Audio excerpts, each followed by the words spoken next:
Bonjour, je suis Maya et nous sommes ensemble pour un petit moment de français. Alors vous le savez, c'est le moment où on revoit des concepts de grammaire, où vous entendez à nouveau des mots que vous connaissez. On fait de la conjugaison, on essaye de voir comment s'organise la phrase, on essaye de retrouver la nature et la fonction des mots. Aujourd'hui, on est ensemble pour un moment encore de conjugaison.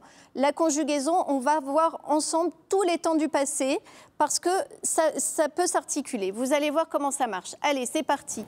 Aujourd'hui, pour parler du passé, je vais utiliser l'histoire de Boucle d'or et des Trois ours. Je suis venue dans la classe et j'ai raconté une histoire. Je vous ai raconté l'histoire des Trois ours, de Boucle d'or et les Trois ours. J'utilise ici un passé qu'on utilise très souvent, c'est le passé composé.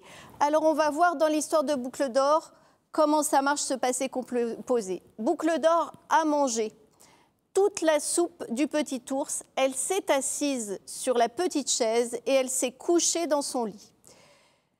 On cherche les verbes. Qu'est-ce qu'elle a fait, Boucle d'or? Elle a mangé. Et là, qu'est-ce que vous remarquez tout de suite pour notre passé composé? Il y a deux morceaux. Il y a l'auxiliaire, ici c'est l'auxiliaire avoir, et il y a le participe passé. A, auxiliaire avoir, et le participe passé manger. Il faut faire bien attention. Le verbe, c'est bien à manger. Toute la soupe du petit ours, elle s'est assise, ici à nouveau le verbe, sur la petite chaise, et elle s'est couchée dans son lit, à nouveau le verbe. Le verbe ici aussi est en deux parties. C'est un verbe en plus pronominal avec ici le S apostrophe. Est assise, ici on a l'auxiliaire être, et couché, l'auxiliaire être. Et attention, quand il y a l'auxiliaire être, il faut faire l'accord. Elle, c'est boucle d'or, c'est féminin, et donc notre participe passé avec l'auxiliaire être va prendre un E, parce qu'on est au féminin. Ce E, ici, on l'entend, elle s'est assise. Et ici, par contre, toujours notre auxiliaire être, elle, boucle d'or, et elle s'est couchée. Et il faut bien faire attention à ce E qu'on vient mettre sur le participe passé et qu'on n'entend pas. Donc, le passé composé, on fait bien attention, il est en deux parties. D'une part, l'auxiliaire, d'autre part, le participe passé. Et quand l'auxiliaire, c'est l'auxiliaire être, il faut faire attention à faire l'accord féminin et l'accord pluriel.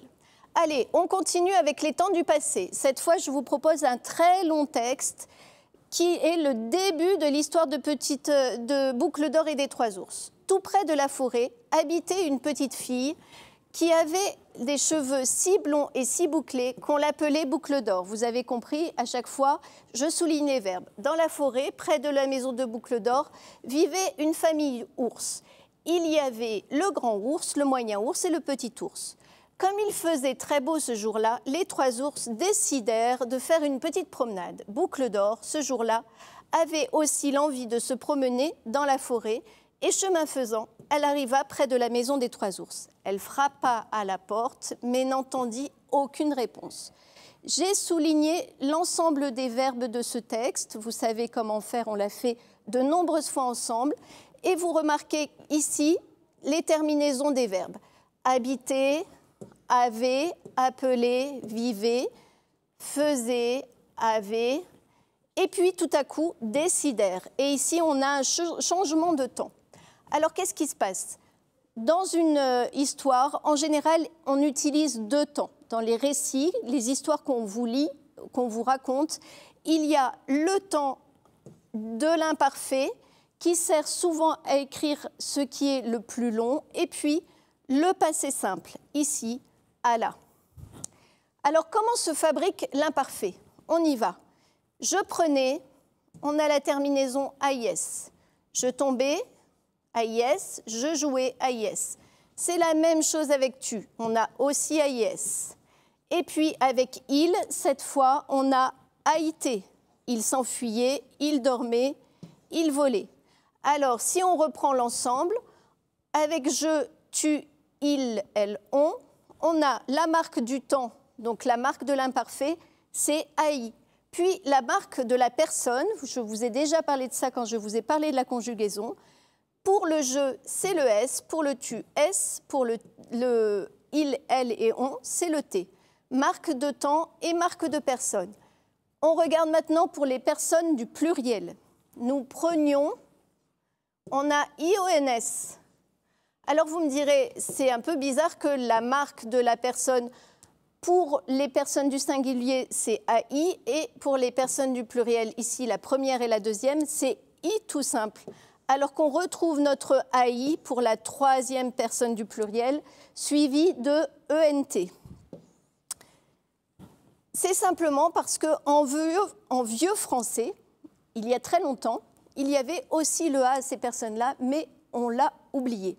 Et donc maintenant, comme marque de temps, pour la première et la deuxième du pluriel, on n'a plus que le I, puis on retrouve notre AI, qui est la marque de l'imparfait, et on ajoute ensuite les marques des personnes, le ONS que vous connaissez bien, puisqu'on va le retrouver à tous les temps pour la première personne du pluriel, le EZ qu'on retrouve presque dans tous les cas pour la deuxième personne du pluriel, et puis ici ENT avec ce NT qu'on retrouve également à tous les temps pour la troisième personne du pluriel. On se penche un peu sur le passé simple. C'est un peu plus compliqué. En arrivant dans la salle à manger, elle remarqua, avec une terminaison A, sur la table 3 bols de soupe. Elle s'approcha du petit bol, celui du petit ours, goûta la soupe et la trouva tellement à son goût qu'elle la mangea jusqu'à la dernière goutte. Ensuite, elle voulut s'asseoir. Alors, si on regarde ici, on a à chaque fois le verbe remarquer, s'approcher, goûter, trouver, manger. Ce sont des verbes du premier groupe. Et pour le premier groupe, on a un A. Par contre, ça devient beaucoup plus compliqué. Pour les verbes du troisième groupe, il faut vraiment avoir entendu beaucoup d'histoires, avoir pris l'habitude d'entendre des histoires, lu beaucoup d'histoires pour bien se entendre dans son oreille, à bien avoir mémorisé la forme du passé simple. Elle eut très peur, ici le verbe avoir au passé simple, et voyant la fenêtre ouverte, elle s'y précipita et sauta par-dessus pour courir vite jusque chez elle. Les 3 ours ne la revirent plus jamais. Le passé simple, il est assez irrégulier, il va permettre d'indiquer une action soudaine, ou en tout cas une action qui a un début et une fin dans le passé, à la différence de l'imparfait, qui est une action qui s'étire et qui n'a pas précisément de début et de fin. Allez, en conclusion, on a 3 possibilités pour le passé. On a le passé composé, qui est le temps du passé qu'on utilise le plus souvent à l'oral, qui est composé de l'auxiliaire et du participe passé. Il faut bien faire attention à l'accord du participe passé quand on a le verbe être. Il y a l'imparfait et le passé simple qui vont ensemble dans les histoires, dans les récits, et pour lequel l'imparfait est un temps extrêmement régulier, avec des marques de temps qui sont toujours les mêmes et des marques de personnes qu'on retrouve de la même manière sur les autres temps. Voilà, c'est fini pour la conjugaison aujourd'hui. Je vous retrouve demain où on fera un autre point de conjugaison encore. En attendant, je laisse Marie vous lire une nouvelle histoire aujourd'hui. À demain.